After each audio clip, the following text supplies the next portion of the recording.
After their highly successful first series, we now welcome back to the podcasting airwaves the wonderful team of Archie, Ewan, Sam and Breacher for a second series of PolitiBabble. Broadcasting online on smartphone apps on smart speaker, not FM or AM, from the Manx Radio studios in Douglas in the Isle of Man, this is the second series of PolitiBabble, and I am this week's guest, William King.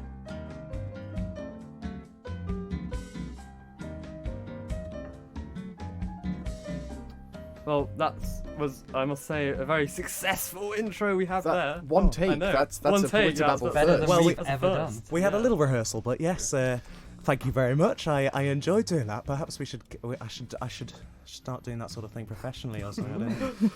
Make a career. Yeah. Well, you are here in radio and broadcasting house. We're here. Yeah, We're going up again, in the lads. world. Oh yeah. So, Aye. this is PolitiBabble episode 1. Archie, I believe there was some stuff you wanted to talk about with episode structure changes? Was there? I'm pretty First sure I've heard there of it was. here. I'm almost certain you mentioned it earlier. You might hear some structure changes throughout the season. We'll see how it Yeah. goes. Well, it depends how well we do them. You might not yeah. notice. No. Yeah. If you don't, let us know because Yes, we're not doing yes. our job. Yeah. Our I mean, job. we have a job. Job. So, We're Closest employed thing now. I have to a job. We're getting paid. You guys are getting paid? Were you not You talking about not. this, Breacher? No. Oh no. yeah, so this is episode 1 of 10 for season 2. I know, Yeah. and we welcome very special guest William King on this episode. Hello, hi everybody. Thanks very Do- much for having me. Do we Thanks call for you coming on. William or Will? Yeah. I really don't mind. What I tend to say to people is if you can pick one and stick to it. Okay. So yeah, if you want to go with Will, that's fine. Very happy with that. Don't really mind. Yeah, whatever. We'll go Oh, with Will. That's all right. yeah. Cool. Cool, sounds good. Right. Cool Well, boys. obviously, to just start with you, with your radio world, you won an award on, was it the RE? Yeah. Aries? So last year, can't believe we're still talking about this. Yes, it was. So the program was, oh my goodness, December 2000. What would it have been? December 2018 was the program, Youth in Politics, that we made and surveyed people our age in the schools about politics and if they knew the names of politicians, MHKs, who their MHKs were, who the chief minister, the big bosses were, etc. This sort of thing. Did a survey, spoke to the politicians about the results. You can still find that programme on the Manx Radio website, Youth in Politics. And yeah, it was nominated for a Young ARIA Audio and Radio Industry Award in the UK. And it won, which was fabulous. Got to go down to BBC Broadcasting House for a ceremony for that. That was brilliant. And yeah, I have done other stuff at Manx Radio, but that is the one that we tend to talk about. I also, sort of as a follow-on from that then in February this year, I did Youth and the Environment. Spoke to you, Archie, as part of that. That one's available under the Island Life series. And yeah, so I also up here have done stuff with Perspective. That's the Sunday lunchtime talk programme. And also I did an episode of Time for Brass back in November when we were celebrating Russian band's 70th anniversary. So yeah, I'm up here quite a lot doing random bits and bobs, whatever they let me get up to, basically. It's great to have, obviously, a young person in the media. It's brilliant. Well, thank you very much. And yeah. you know, I'm not the only one. The other radio stations and the other broadcasters and media outlets here do involve young people, university-aged people. Quite a lot of the Manx Radio newsroom are young people. They're when I, you know, okay, they're not as young as us, but they are not young for radio. Yeah, well, they're we've got a good range of experience in the Manx Radio newsroom. They're not exactly expecting A-level results next week. By the rest of us. No, like some of us here are. Yes. Very diplomatic of you there. But yeah, as you say, yeah, it's great to be here and be able to speak to the politicians when we want to, when we need to. Actually, at the minute, what I'm working on is a series about the different emergency services on the island. So I've been speaking to the police and the Coast Guard so far, and I'm also going to speak to the fire and the ambulance people, as well as some charities like the RNLI as well, who support their work. So keep a lookout for that. Sounds good fun. Yeah, thank you. Yeah. So I think our first topic call you in media and elections. I think that was Yeah, the first kind item. of First item on our item. agenda. Media in the election. So I guess probably just obviously this is just a free-form discussion, so I'm going to bring a bunch of statistics and stuff into it. But like sort of like about media and how it influences elections, and at least what I've seen recently is a complete change in the way it works really with electoralism. You've seen it in the last couple of UK elections, and especially in the US as well, of the media really shaping the outcome of whatever election it is. Yeah, I think a lot. If you look at someone like Jeremy Corbyn, his relationship with the UK media is definitively what determined kind of the outcome of his political career. The slander campaign that, things like The Sun, The Express, any right wing newspaper you can find took against him. It is kind of it was the final blow to him that really ruined the election for him. And I think it's just really interesting that we've come to a stage where the media it no longer necessarily relies on facts. It can go on, like a slander campaign. It can say anything, and it can have any effect it wants, regardless of the actual. And you can debate whether or not Jeremy Corbyn was a good or bad candidate for Prime Minister, but I think something that we learn objectively is how powerful newspapers and media can be in an election. Well, Ewan's put a brilliant, interesting quote here. Oh. It was The Sun which won it. Yeah, this was there we go. This was about Tony Blair, I believe, because a complete stark contrast with Jeremy Corbyn would be Tony Blair, two diametrically opposed Labour Party leaders. Because oftentimes it's touted, it was in my A-level politics course, like the reason that they said that Tony Blair won the election over whoever was running against. I can't remember. And for those maybe our age who aren't aware who Tony Blair, who on earth he was a previous Labour Prime Minister of the UK. Yeah, so Tony Blair won in like the 90s. Yeah, so Tony Blair won his first 2000s. election in 1997. The late 90s. Oh, late 90s, sorry. Yeah, 1997, and he left Parliament 2008, something like that, when he was replaced by Gordon Brown, much in the same sort of style that Theresa May replaced David Cameron.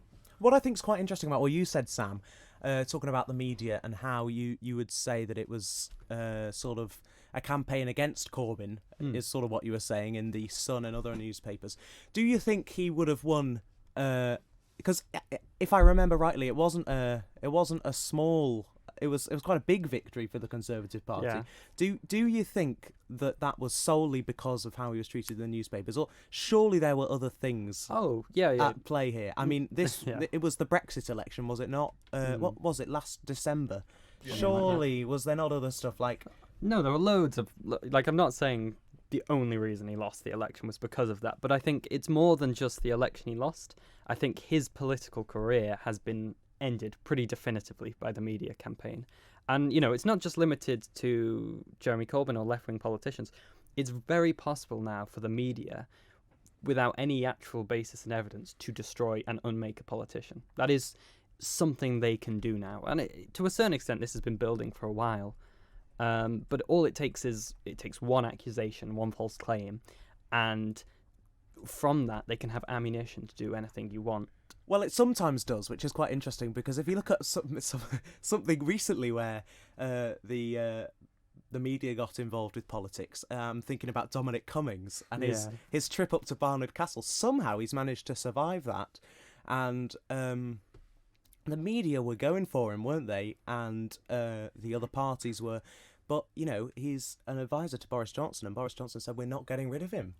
I think it's quite a surprising amount of media attention one man just got. And then I got a few replies from a story. I just want to see what people thought it was right or not. That it goes back to your program, Youth and Politics, and they said, "Oh, as an MP, he shouldn't be doing that." And it was just there's a whole a minister.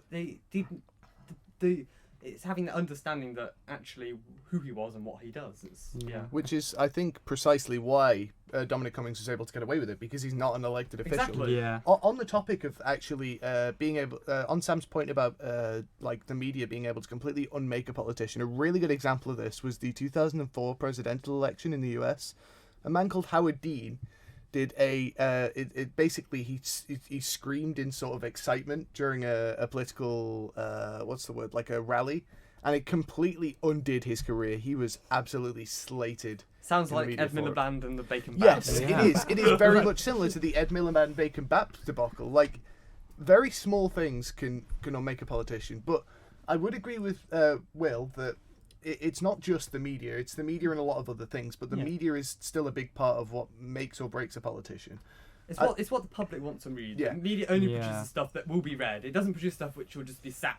Well, left. we Yeah. come into the Yeah. the worlds of public service media as well, and we should say Yes. Yeah. there are different types of media outlets, Yeah. and people like the Sun, okay, they're writing for their audience, but then you come to a place like Manx Radio, go from the Sun to Yes, Manx Radio, yes. don't know, Yeah. or the BBC obviously is Worlds the main apart. example. Both brilliant broadcasts. That's supposed to That's it. well, of course, Wow. they're supposed to Wow. be impartial and you know, they don't take a side, they just report what's happening. It's very useful. I Just think. note that Will said supposed to. Supposed to. I'm not saying they don't. And obviously that plays a very important role. When we talk about public service media or public service broadcasting, we talk about informing, educating, and entertaining. So informing is, as well as telling people what's going on and doing public service announcements for the government, it's holding the government to account, isn't it? That's the thing where you got to ask questions of the politicians, and I think you've got to ask the politicians when they produce something, if they say we haven't got enough money for whatever. I think we're going to talk a bit about teachers a little later on. We haven't got enough money for whatever. You say to them, well, why? What about this thing that you're doing? And that's very important. And that is probably why the media can sort of, because they've all got the same tools, whether they're the public service media or if they're Rupert Murdoch or whoever they are. That's why they can, ultimately, if you're doing with an interview with a politician and you've spotted something below board that they've done, you're going to be able to take it out of them, I suppose, because you've got that platform with them. You're then able Yeah. to hold them accountable. Like, There's did an anyone- interesting article I read with Rupert Murdoch because it has kind of this dwindling influence now. Right. Ever since I think News of the World scandal, was that the one? Yeah, But that was they hacked a phone, phones, yeah. and I think they listened to voicemails. Yeah. Ooh, Right. that's Well, not good. the Don't other do thing- that. The other thing you were saying, Ewan, is about people, or maybe it was Archie said it, about people reading the news they want to read. And I think all the more now that is hard for public broadcasters like Manx Radio to get around, because on social media, people, again, as much as we try, it's very difficult to understand and work around.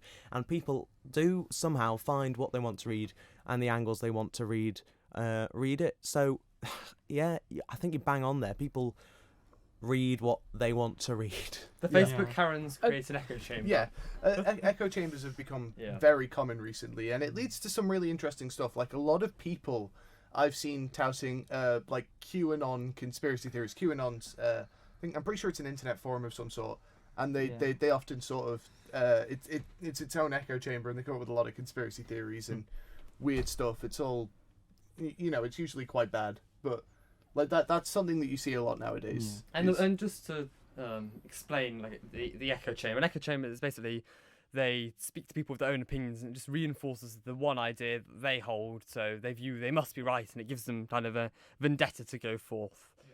A really good example of an echo chamber would be like me making a group chat with a bunch of other Labour members and us only talking to each other and having absolutely no interactions with the outside world and developing our ideas from that.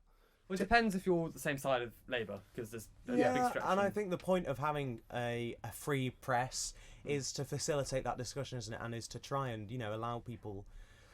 We elect MPs to go and or MHKs, whatever, to go and have these arguments. But if we want to argue about them, we've got to have the platform and ability to do programs so. like the Man in Line. For example, as we've spoken about already, are trying to provide that platform for people to.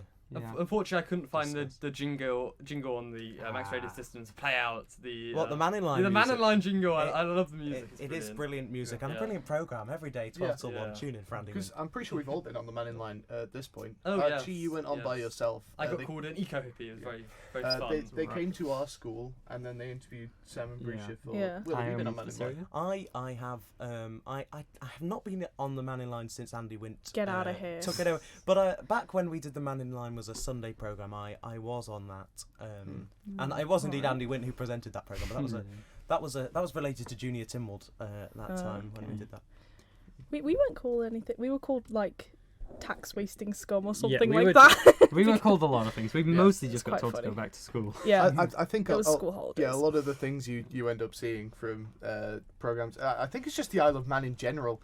A lot of hostility towards young people in politics, but that's completely No, that's side not what we're- topic. That's what we're here to debunk. That is what we're here to deal with. And I must say, your promo that you've got going out on Max Radio at the minute is very good, and I've heard it quite a lot. Yeah, very good. Oh, It's check great. out. It's great fun to make. Yeah.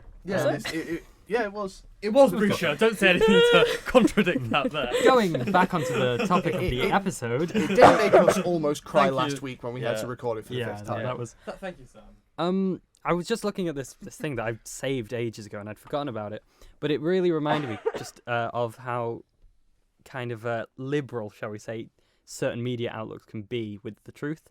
So this is I've got here a kind of snippet from the Express front page, 2 different editions. The first one is from 2019 in September, and the title is "Labour's minimum wage plan could cost you your job and send unemployment soaring." It was in response to Labour's plan to raise the minimum wage to £10 per hour. So that was was the stance they took. And then the next year, not even the next year, later in that year, here is the next headline. Boris Johnson's plan to raise the minimum wage across the country receives huge boost from economic expert. And Boris Johnson's plan was to raise it to £10.50. So that 50p more, and it received the opposite. Makes all the difference. It makes all the difference, and it received the opposite response from Well, the Express. this is what you're saying about people writing for their readers. They're not. They don't want people to fall out of love with them.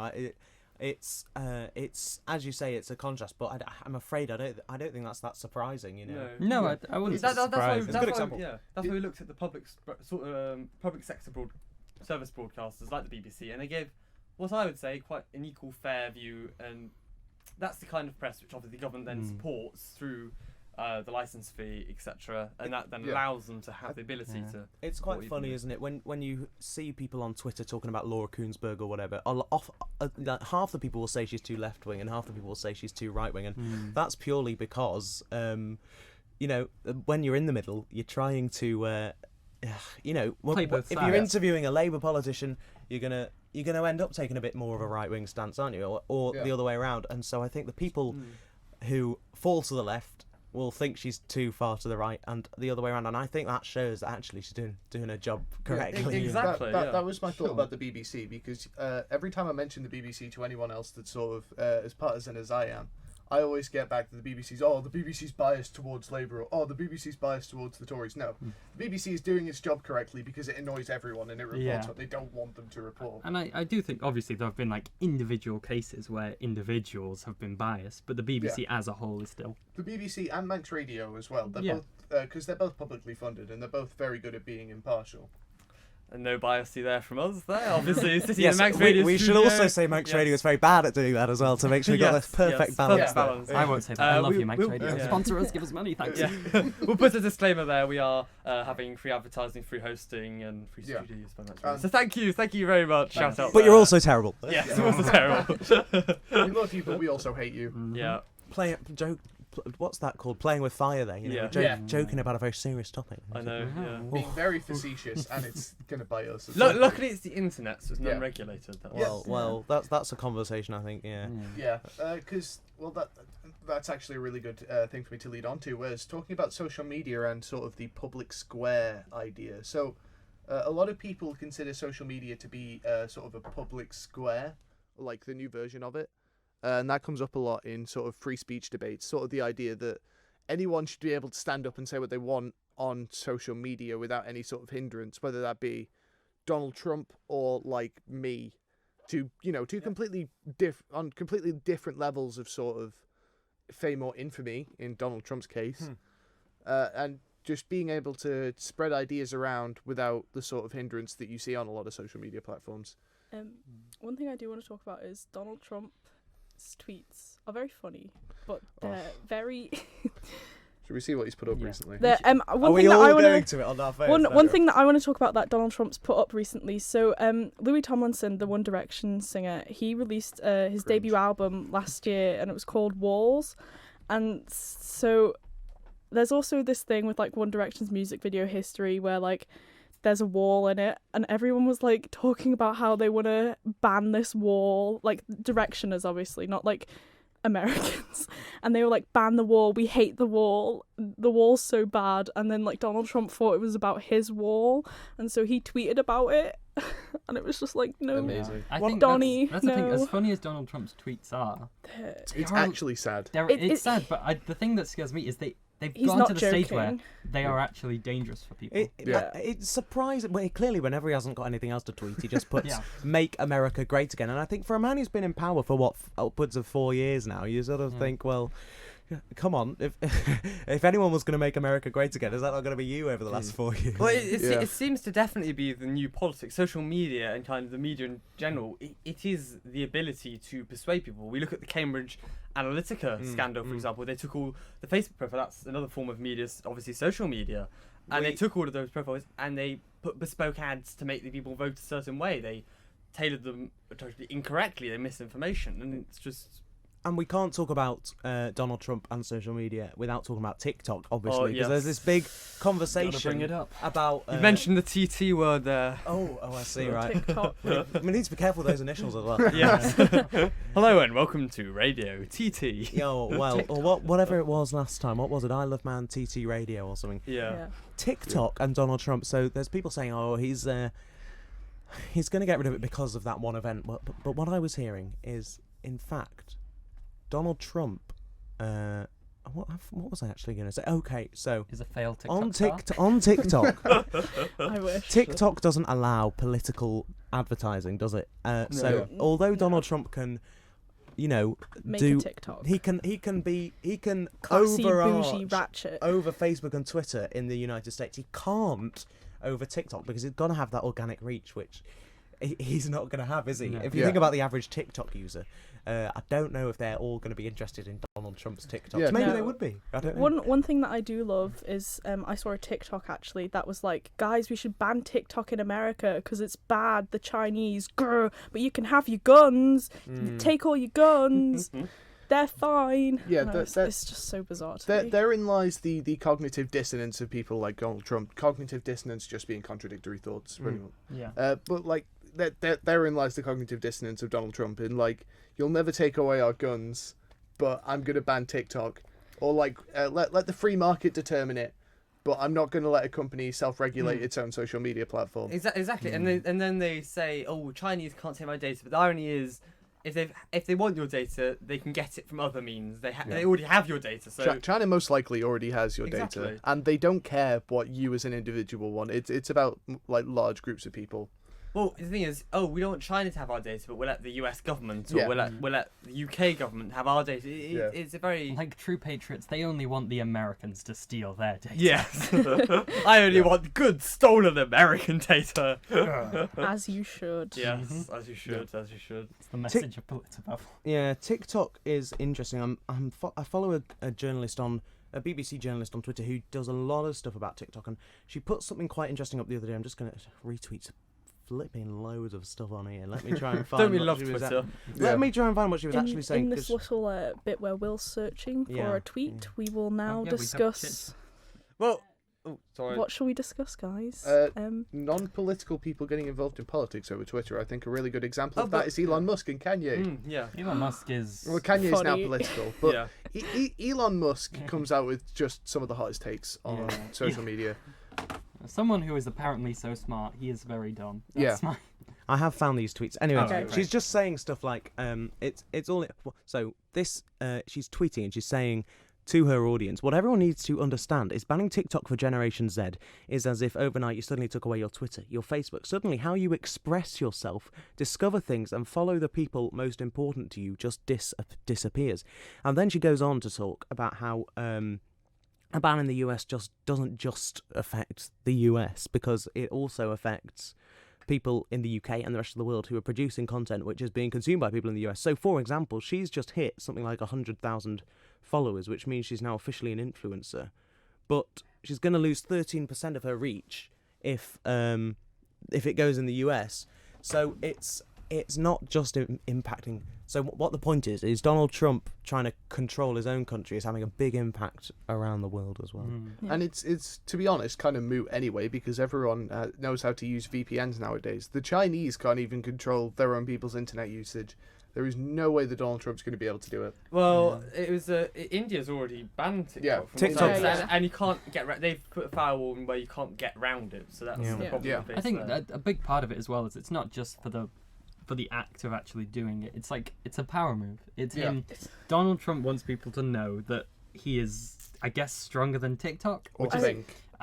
He's an odd stronger angle to than the take. dancers. Or he just wants media attention, something to get Yeah. his Yeah. name out there, and he gets votes up. But, He's drawing away from the fact of his coronavirus, and that's something very prevalent with media. Media decides what's trending. Media decides what But people want. If you're going to ban something that younger people like, younger people aren't then going to vote for you. I mean, they're not going to Donald vote for you Trump for is- many reasons, Yeah. Donald. Exactly. But like, I think he's not this losing is just voters there. another. He's gaining I think- what Yeah. Facebook Karens. Karens are. Yeah. But to define Karen is basically anyone on Facebook who just reads their news off Facebook, spreads misinformation. I think. Minion I memes, think Anti-vaxxers. I don't think Anti-vaxxers. he anti-maskers. he really doesn't care, does he? What the young people think Yeah. of him, No. and he he's just using this to get some older voters, which fair enough. You know, he's a politician; he's going to get his voters. It's funny because and I'm if you're listening, Mr. Quail, I am not comparing you to Donald Trump. I am. I as part The of fact my that you say that, as it- part of my youth and politics program in this very studio, I interviewed Howard Quail. Find the video somewhere online, and I said to him, said something to him like, so what is the most important thing to young voters? And does anyone know what he said? nothing. Public sector pensions. That's the one, Archie. Yes, this is what he said. And he went on to explain himself, but at first I was thinking, flipping it. Anyway, he said, "There's a black hole growing of money which your generation's going to end up paying for," and okay, fine, that's quite a good point. But then he was talking about communication, and I said, "So do you?" He said, "So to get young people involved, we need to communicate with them better." And I said, "So do you communicate with them?" And he said, "Well, I tweet." Well. Hold on. Howard Quail's Twitter. Oh, no. I think, and okay, the coronavirus pandemic has, I think, improved a lot of our politicians' communication, and the Yeah. press conferences certainly have. Jeff the Mongoose as well. That's another conversation we can have. that comes on later. They are doing people are tuning in and people are knowing the names of the politicians. So that's got to be a good thing, surely. Yeah. But Howard Quail's Twitter feed is. He tweets like a No, mob. we should say, because we might have some listeners who aren't on the Isle of Man. Howard Quail's our chief minister over here. Oh, yeah. Yeah. Effectively, our he's the prime big minister. I think we boss. mentioned it before. He's the Yeah. big cheese. So basically, he. Anyway, The what I big was saying about H. his Twitter is there aren't that many. I don't think most of the tweets come from him. Let's just put it that way. No. It's, And he uh, retweets a lot of Isle of Man government tweets. Well, That's basically his yeah. whole Twitter Yeah. feed. It's just retweets. Yeah. I think You you should found not. any Yeah. tweets you want to share? So, he's- so I think If you Donald. missed it, below you can watch the second of today's coronavirus Yeah, briefings yeah. It's all with going to the be stuff health like minister, and then he's added David Ashcroft. But it's Ashford. Ashford, Ash- sorry. Ashford, yeah. I always call him Ashcroft. That sorry. reminds me of one of Max Rader's podcast, I Am One, which is absolutely brilliant. And they had a part of it where they said, and people keep on getting the health minister David Ashcroft name wrong, and they got the name wrong, obviously deliberately. Yeah. David Ashtray or whatever it was. Yeah. Like, Congratulations to Keir Starmer on being elected as Labour leader. He tweets like such a mum. Oh my god, I love it. Not that we are Mummy against Can mums. I say we do in advance apologise to any people called Karen who might be listening who do not fit the what we Karen class as the stereotype. Facebook Karen stereotype. But We're not. if you get offended by that, you are a Karen. Yeah, so. nevertheless, if you are an actual Facebook Karen, message us in. We Yeah, please. have so much time for I you. think Please. what's quite interesting is that we're saying like, okay, Howard Quail doesn't tweet very much. It would be better if he did.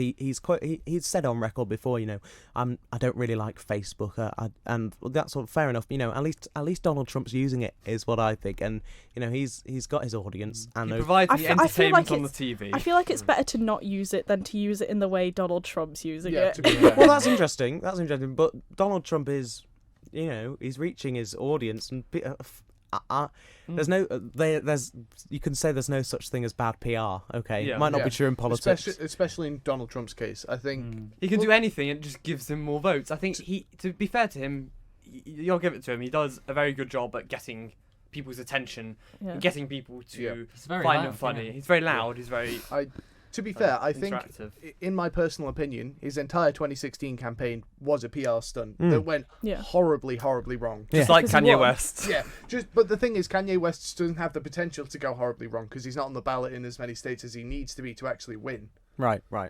But Yeah. that's my opinion on it anyway. Perhaps it was unfair to bring Howard Quail in there when we were talking about Donald Trump. Sorry, Howard. Sorry. I do Sorry, we apologise. do apologise. We think you've done a Come on good our job. show. Yeah. We, I must say, Please. I was surprised he did. Well, I was surprised at the Yeah. government. They did a very good job, I must say. I give it Yeah. to them. They've managed to control coronavirus. We've got 0 cases, and we're going Yeah. strong. And from the, there. so if we're talking about the media, the communications from the government have been good. Yeah. Whatever you want to say, what you like about the Alabama government, I think. Excuse me.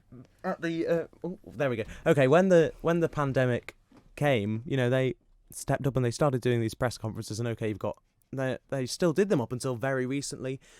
We have had the ministers coming on here. They've done wraparounds on the Courier and stuff. So I think they've done a pretty good job of the whole communications thing. It'd be great, Howard Quail did say at one point, actually, let's keep the format, let's keep doing these press conferences, not just about coronavirus, let's keep talking about whatever, and that would be great. We'd love to see that. Yeah, that would be good. You can Yeah. send a maybe do minister, that you with can, the teacher strikes. you can send a minister onto the Man in Line every week, but that's fine. That gets the Manx Radio audience, and okay, I'd love it if everybody was the Manx Radio audience. Let's face it, they're not. Those conferences were watched by people on the Manx Radio page, the other radio stations pages, the government page, the ITV, the BBC.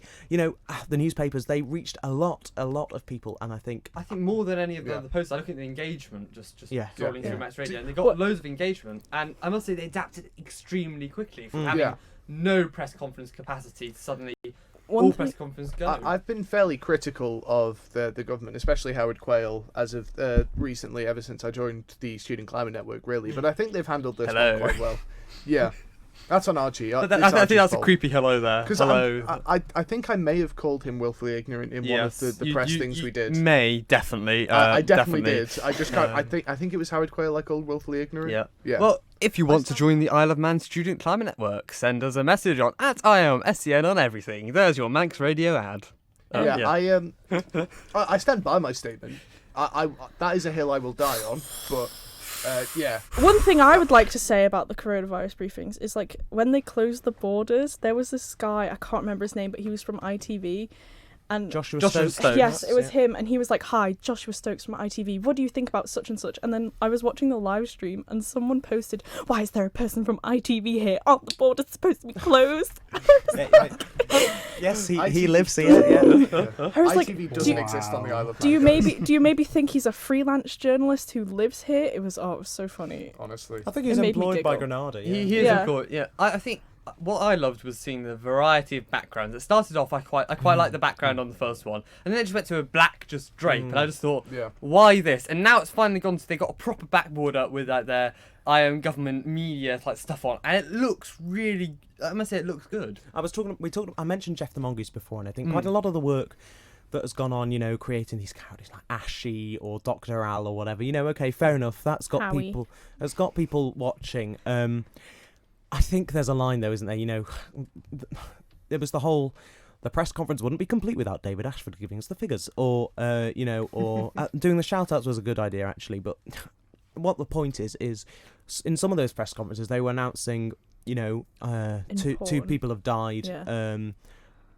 And then it was straight into, well, hey, we're back to the Howie and Ashley show, and you just think sometimes there's a tone that you need to set. There's a certain precedent with press, you never see a proper sector broadcast do that, for example. It's very there's a line you need to draw between playfulness, which I think is great on social media, but you're then you shouldn't be. If you're dealing with death, you need to have a certain manner of respectfulness. But by the end, the press conferences had obviously we weren't talking about that sort of thing by the end, and the whole it's goodbye from me and it's goodbye from him and everything. I think, fair enough. I think there is definitely a certain level of facetiousness with it, but it also I quite like that because it was a really dark time. Really, everyone was trapped at home for months on end, and Unless you were a key worker like Yeah. Ewan and I. yeah, I think just making fun of things, especially the press briefings, even if there was serious subject matter. I think it kind of helps people get through these sorts of things. Yeah. Because to be fair, I tuned out of the radio, not the radio, the press briefings after like 2 weeks because of just how mind-numbingly boring they were. I think people did, and quite a lot of people talked about. So obviously they went out. I said they went out on the video. They went out on Manx Radio too on FM and AM, and then obviously sort of midway through we put it so it was just the briefing on FM and then the questions on AM. And I think, as you said, you know, the people sort of, it was the audience was definitely high at the start, and then it sort of fell away again. But I think the fact that it was there meant that, you know, the government was being at its most transparent, which I've not seen for. I don't think I've seen it like that before on the island. I think it was really good. Yeah. You're all looking at your screens. I've I had a know, message. but- or No, we're something. just. Ben's just decided to message the Discord during an episode, so Ben. shout out to Ben. Ben Yeah. was on the Hi, monarchy Ben. episode last season. Yeah. Yeah. Come on, Don't Ben. listen to that. It's You bad. can, you can Don't find listen to that. It's oh. bad. You can find all of last season available on anchor.fm/PolitiBabble. It's Yep. not available anywhere else because it seems to have just Yeah, disappeared. because we switched Switched providers. providers. Yeah. Um, So I think that's really everything on the topic, isn't it? yeah, well, I don't know. just about televised press Yeah. conferences. It's now the UK has decided, I think, to carry it on daily briefing. They already have a daily briefing to like the political correspondents, Right. But that's behind closed doors. It's not Mhm. broadcast. They're now going to broadcast it like the US. That's something interesting. Yeah. Yeah, that's good. And yeah, let's do something similar over here. Let's maybe not daily, maybe not daily, but let's. The transparency was so good over the coronavirus pandemic. Long may it continue. Yeah. I think it's kind of interesting, just on as a final note, about how the UK sort of been following the Isle of Man in what we've been doing. We're It trendsetters, was- Ewan. Trendsetters. it was interesting to see the Isle of Man sort of pull out a policy, and then the next week or the week after the UK pull it out. It was Yeah. Because typically we're 1 Yeah. or 2 weeks behind the UK. So Yeah. it was a nice change of pace to be ahead of the UK. It was like when the schools closed, all the teachers. This was in the UK. The schools closed before the Manx schools closed, and we were like, "Oh, the schools are gonna close sooner because the UK schools have closed." And then all the teachers in the Isle of Man were like, "No, they're not. We're 1 to 2 weeks behind." And then like at the end of the week, the schools were closed, and we've done well. That Yeah, was I will weird, say wasn't that. it? Were you? Yeah. Because being in school at the end of last term, particularly at Castle Rushen in my year group, because there was a group of guys from a rugby trip had been in Tenerife, and I think they landed on the Isle of Man on school base. They said to them, "Don't come in, like, Yeah. just don't come in." And so few people were in school, and there was a feeling that it was going to end and that we were going to stop, because they stopped in Wales first, didn't they? And Yeah. then they stopped elsewhere, Yeah. and then people here were just assuming. But, you know, they hadn't told us our exams were going to be cancelled yet. So, yeah. Yeah. you know, still doing the work, and it was just such a weird feeling in school. It's really I bizarre. remember the night they said that the exams were cancelled, because I was at a junior achievement dinner for the end of the junior achievement competition, and like the entire cabinet was there, and they clearly hadn't been briefed on it because they all looked panicked. Oh, God. But yeah, Oh. it was actually weird, because like on the last day when they sent us all home, Yeah. it was the Monday of that week. Like I was at Ramsey for my politics lesson, so I got there, nobody was in. Politics teacher said the sixth form was closed, so I got to QE2 like half an hour later on the minibus, and then our head of sixth forms running around and telling everyone to go home. Yeah, well, with us, so what happened? They ended up announcing, on the Friday they said, we're not closing the schools. And then on the Sunday, yeah. They did, yeah. said tomorrow's going to be the last day. Mm. We had an email on the Sunday from head of sixth form, I don't know if the other schools did, saying, "Hi sixth formers, we don't have enough teachers, please don't come in." And you know, for us like, flipping heck, you're just taken away. Yeah. Our last It day. was, it was weird. But, you know, we understand, obviously, the reasons why that all had to Yeah. happen. And here we are now, sitting side by side in a studio, you know. Yeah. Yeah. Waiting on Gonna our get our exam results. results. We're going to get on our results in Tuesday. person next week, which is Woo. more than a lot of people. Yeah. Anyway, I think it's about time to wrap up the end of the discussion. On to current affairs, we'll pretend we have Woo. the. What's the Man Line jingle? I can't remember it now. Ba-ba-ba-ba-ba-da. I'm sure we can find it if you want it. No. So Hi, Andy Wynn. It sounds like a Paul Simon song, is what I always Yeah. think. yeah. Well, Paul. Don't drag him into this. he does. It sounds like I don't know which one it is. Okay, so who wants to go first? Should we go in order of what they're on the plan? Well, Sure. Oh, no. Oh, first no. port of call is I've now joined the UK Conservative Oh my Party. God. That's the headline this week. Boo. Yeah. Tory. Woo, Get woo. him out. That's the PolitiBabble headline. Archie has officially put money towards us, announcing that he hates poor people, everyone. Hey, excuse me. So Archie, why have you joined the the Tory party formally? That's what I We want to know. don't have enough time. Because he hates poor people. Rather than all this booing, let's actually find out why he's done it. Just a Because little pop culture reference before Archie starts. Archie's the beardless James Marriott of the PolitiBabble podcast. And I have no idea who it is. Some people listening will find that very funny. Let's just I move hope there's on. at least one person who gets that joke. Messages in. Go on, Archie. Go. Tell us why you joined the Tory party. Well, it's so I have a say in the Conservative Party kind of policy with it. So you can Archie's attend going to make them not conferences. spit on the poor. You can attend the conferences. You get to have a say in who's the next kind of leader of the party. Do you though? Yeah, you do, and you get benefits for obviously joining the party. So I won't be too much of an ad here. Oh, Anyway. okay. Well, Is anyone else here a member of a party? Oh my god. Why are you a member of the Labour Party? Is it similar reasons? Boo, Labour! Boo! Yeah, it doesn't was. work if there's one of you. Yeah, I joined the Labour Party because, well, in a similar manner to Archie, I wanted to attend conferences, have input on policy, and because I don't hate poor people. So do you two actually? That is interesting. Do you see yourselves becoming a politician one day? Yes. Archie? Who knows where life will take Who knows? me? I feel like that's a yes, but very well Yeah, disguised. it's a very well disguised yes. That's My a money's Tory on- yes. That's my money's on Archie becoming an MP or Chief Minister by the time he's 50. Right. Interesting. Leader of Harry the world, Ewan. Rutledge. Come Yeah. on. My Think plan- big, dream big. My degree of choice is a history and politics, and then my plan's to try and get some sort of into the Labour Party, and then we'll see where it goes from there. So you're going to be looking at doing this in the UK. Oh, interesting. Right. Yeah. Wow. Okay. Wow, have fun. Playing in the big leagues. Anyway, Back to current affairs. Oh, yeah, sorry. Sam, would you I like to think go I first? may have. I will go first. I may have found the man in line. Oh, it's okay, Oh. Archie. It's a bit late for that, Archie. Let's let Sam do his thing. Oh, here we go.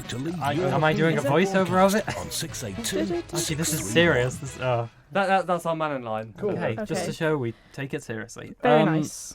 In Lebanon, obviously, I'm sure everyone listening to this has Yeah. heard, but just in case you haven't, there has been a major explosion within the capital. The death toll has officially risen to 135 people. That's the latest statistic I have. I don't know if it's As of recording on Thursday the 6th of it August. might be higher. 4 o'clock. Yeah. And as many as 5,000 people might have been wounded in it.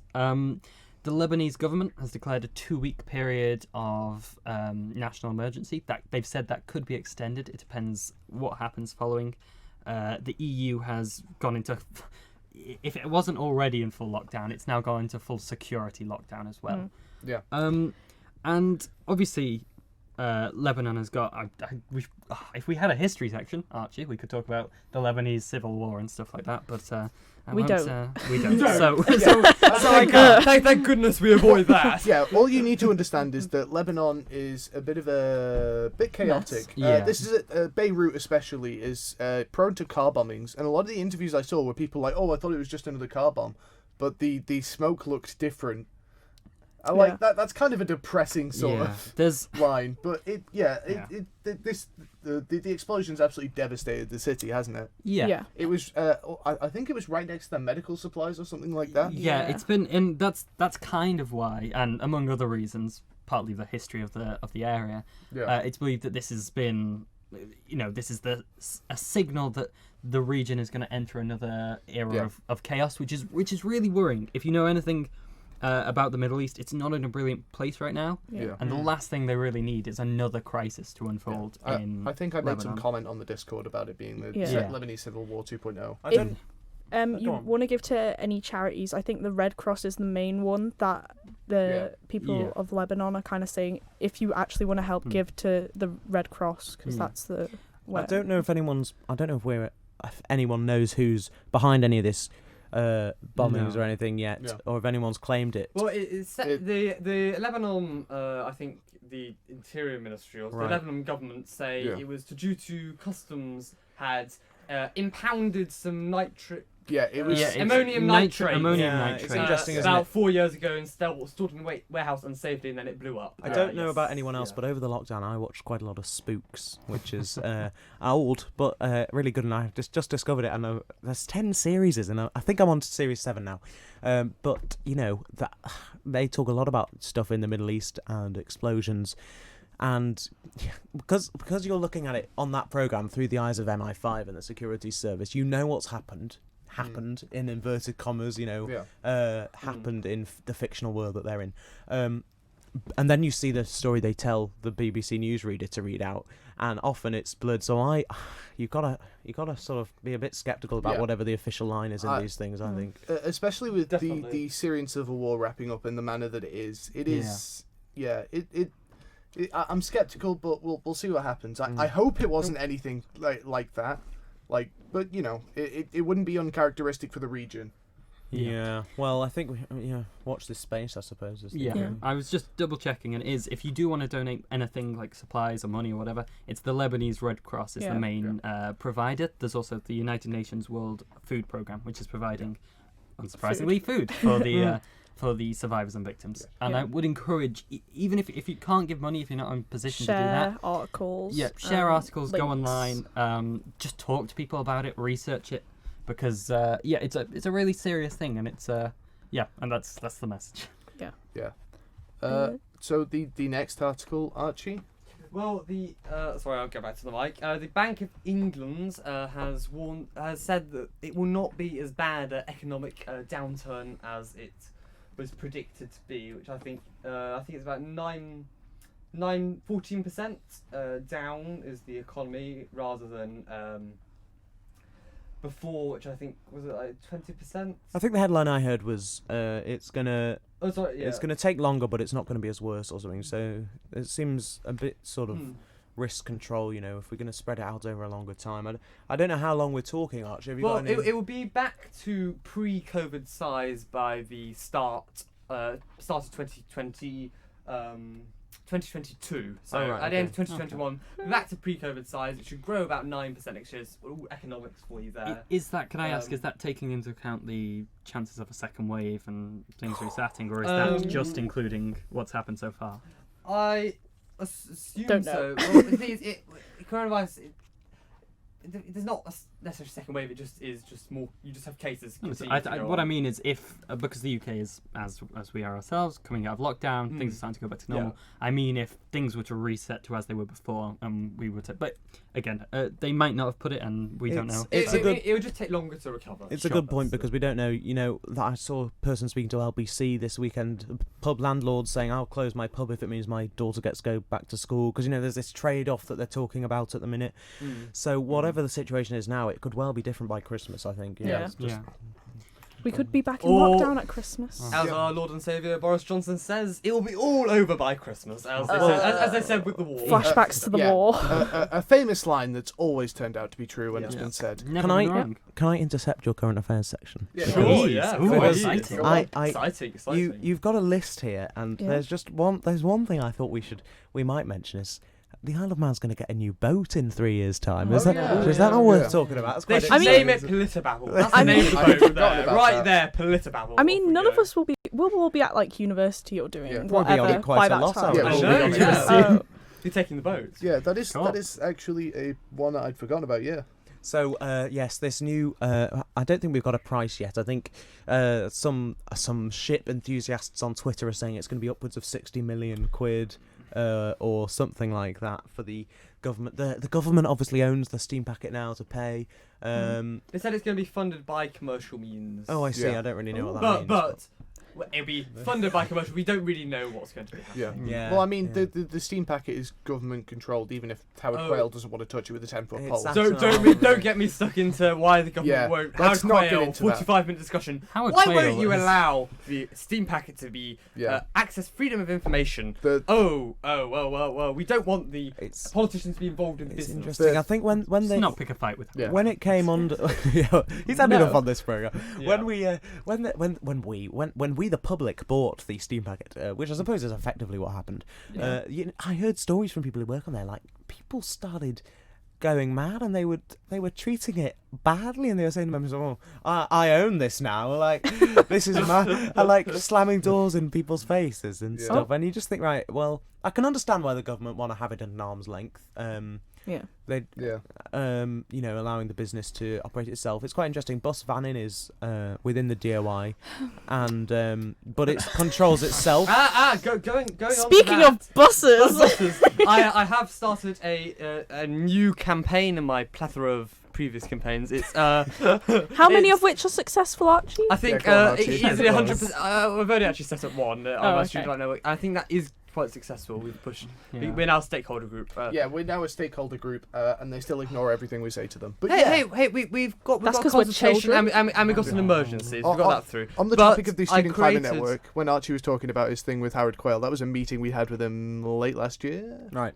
And Anyway, back to Archie's new thing. it was interesting. Anyway, Is the new boat going to be sort of sustainable or anything doing that? It's no. supposed to be Archie will more. find It's, out. it's supposed to be more environmentally friendly than obviously the Ben McCree, but that's probably not hard to do. Yeah. Considering the Ben McCree was built in I think the 90s. It's quite funny, isn't it? They Yeah. used to have an Yeah. announcement on the Burma Queen that goes, it was Alex actually, he's in the next studio, he could well be listening to us. He says, he goes, the Isle of Man Steam Packet Company is committed to the protection for the environment. Is that him? Yeah, yeah. Oh, we didn't know that. Yeah, And then he's like, Everton. don't throw any Yeah. waste overboard. Yeah, yeah. But I think they actually got rid of that line. The Isle of Man Steam Packet Company Yeah. is committed to the protection of the environment. environment. I I love know. how he says environment. Yeah, that was probably because groups like us popped up and actually started challenging Yes, on these yeah. sorts of things. Well, Yeah. I set up the student fair campaign. You can check that out on Facebook and Instagram. There's a petition on there. It'd be great if anyone listening could sign. I was pressured to it's sign for- it this yes. morning. As you should be. So- It's to make all students in secondary and tertiary education, basically any student in secondary education above 16 and university, be able to have the half fare on public transport. But if you're a 17-year-old and you've got a full-time job working in the palace and you don't go to any education, what would you say about that? Well, then that's not covered by this. Okay. Because yeah. the thing is, you have a full-time job then. Yeah. Students have a part-time job, so they'll have much less money to be able to afford buses, and it should frankly be cheaper than driving. It's cheaper currently for me to be driven to Douglas. The car can go back and it can back 4 trips to Douglas. He's driven than by it his is just driver? go one Without and turning back. this No, into no, a I'm campaign wrong. ad Yes, for Archie, Yeah. I think this. We'll this turn it into yeah. the Manon line instead. yeah, I Pushing think on. I think that leads. I think that leads quite nicely into the next one that we're going to do, which is the teacher strikes. Woo! So, Teachers. Not for that, those- that's a yeah. Why does that lead nicely into that out of interest? Because the Children. Department of Education. Yeah. Education is. I think Anyway, teachers. it's more that we just Anyway. wanted to talk Yeah. about something else. Yeah. Yes. So it's more that I used to get the bus to school where I saw my teachers. Yes. Yeah, There we go. Yes. Speaking there of you go. teachers, Yeah. they're criminally underpaid. Let's Yeah. Yes. So, for those who aren't in the know about this specific topic, teachers have had an ongoing pay dispute with the Department of Education for ages now. It's been a while. Because I remember this was still going on when Graham Crageen was the education secretary, and that obviously then he was removed in the cabinet reshuffle, and it's now Dr. Allenson. Yeah. But yeah, the department just keeps on having this argument with teachers, and it never goes well. It's interesting. I spoke to Geraldine O'Neill when it was during the lockdown, talking about something else to do with how they were going to reopen the schools, and I said to her, "How has it been?" Geraldine O'Neill is the negotiating secretary for the NASUWT, which is one of the main unions over here. That is the one that voted to. I think Have they a voted for strike. strike action. Yeah. They have. I've got recently. the article here. What they've been doing so far since I think February, kind of early this year, they stopped doing after school clubs, and they stopped doing after school detentions, I think. Right. And it was just like, after school clubs will not do it because we're not getting paid to do Right. it, basically. Yeah. And now they've voted for complete strike action, so they're not going to go into school. Briefly, what Geraldine O'Neill said to me was, I said, "How are things now with the new minister?" And she said that certain elements of the dispute, without very much negotiation, were quickly being cleared up. But although recently, as you say, they've now voted for strike Yeah. action, so I don't know whether that was just because of the pandemic or whatever. Yeah. But I'm hoping it was, because I have a lot of faith in Dr. Allen to be able to do a much better job than Graham Crageen. A Although that's not better really job that indeed, hard, yeah. is it? No, Great- it's I not just- a high standard. You just have to engage with them. Dr. Allenson, I think, is doing a fabulous job. He seems like a nice guy. Yeah. If you're listening to this, Dr. Allenson, come on our show. Come on and Absolutely, talk we'd about love the to have teacher Dr. strikes. Allenson. on. And for Okay, those who come. don't know, he is our Minister for For Education Education, here. yeah. He runs the Should have department. said so. Sport and culture. And culture. Sport Sorry, and forget the last Um, few words.